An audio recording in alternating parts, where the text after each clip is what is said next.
Imagine a man who led the greatest invasion in human history, only to face an even tougher challenge: ruling the free world during the height of the Cold War. This is the story of Dwight D. Eisenhower, the leader America needed in 1954. Born into a large, hard-working family in the heart of Kansas, young Dwight grew up with a diet of simple grains and garden vegetables. His humble beginnings taught him the discipline that would later define his entire military and political career. Seeking an education his family couldn't afford, Eisenhower landed a spot at West Point.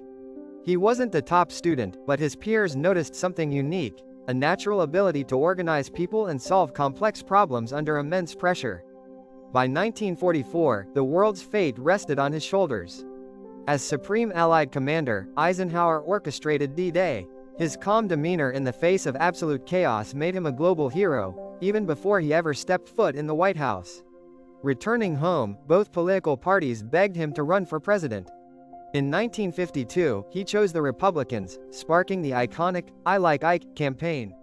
It was a landslide victory that ushered in a new era of American prosperity and growth. Eisenhower's leadership wasn't just about foreign policy. In 1957, he sent federal troops to Little Rock, Arkansas, to enforce school integration. It was a pivotal, shocking move that showed the world he was committed to constitutional law above all else. One of his most enduring legacies was the Federal Aid Highway Act. Inspired by the German Autobahn, Eisenhower envisioned a connected America. This massive project transformed the landscape, allowing families to travel across the country with ease and efficiency. Despite his power, Ike enjoyed the simpler things. He was known to enjoy a quiet meal of vegetable soup and fresh bread. He often escaped to the golf course to clear his mind from the heavy weight of nuclear tensions. The 1950s were defined by the threat of nuclear war. Eisenhower managed this tension with a policy of brinkmanship, keeping the Soviet Union at bay while simultaneously warning Americans about the rising military-industrial complex. In his famous farewell address, when the Soviets launched Sputnik in 1957, Eisenhower didn't panic. He founded NASA, setting the stage for the moon landing. He knew that ruling the future meant ruling the stars, ensuring America remained at the forefront of technology. Under his watch, the American middle class exploded. With low inflation and high employment, the 1950s became synonymous with the American dream: suburban homes, family vacations, and a sense of national security that felt unbreakable.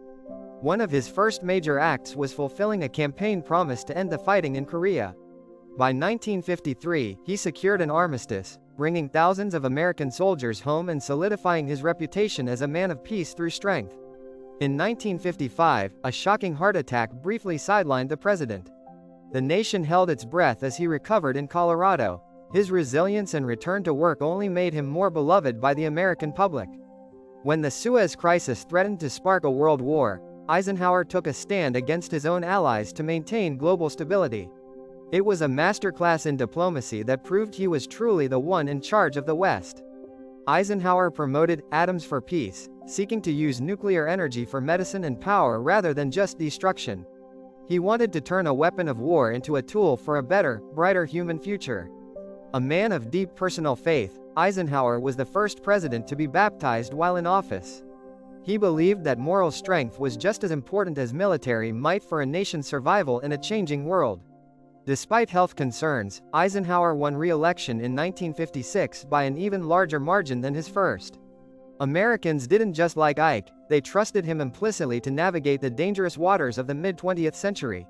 In 1961, as he left office, he gave a chilling warning about the influence of the defense industry.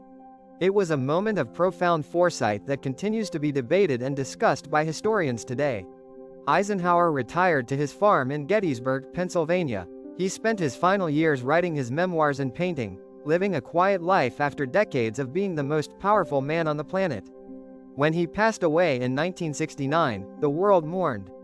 But the decade from 1954 to 1962 remains his defining era, a time when he built the roads we drive on and the alliances that kept the peace.